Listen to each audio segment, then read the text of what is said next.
بسم اللہ الرحمن الرحیم۔ السلام علیکم ورحمۃ اللہ وبرکاتہ۔ تمام معزز سامعین و ناظرین کو انفارمیشن پوائنٹ کے پلیٹ فارم پر ایک دفعہ پھر سے خوش آمدید کہتے ہیں۔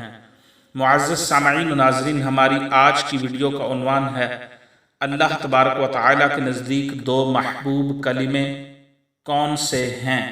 اس بارے میں رسول اللہ صلی اللہ علیہ وسلم نے کیا ارشاد فرمایا۔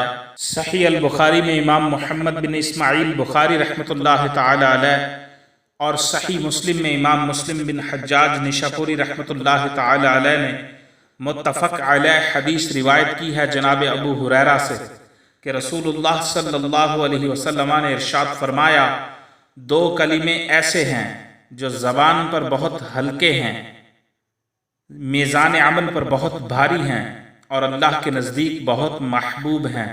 وہ کلمات یہ ہیں، سبحان اللہ و بحمدہ، سبحان اللہ العظیم۔ بخاری اور مسلم کی متفق علیہ حدیث ہے، جناب ابو ہریرہ رضی اللہ تعالی عنہ کی روایت ہے۔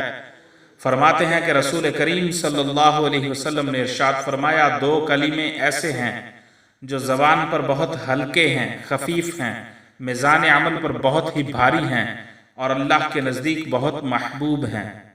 وہ کلمات یہ ہیں، سبحان اللہ و بحمدہ، سبحان اللہ العظیم۔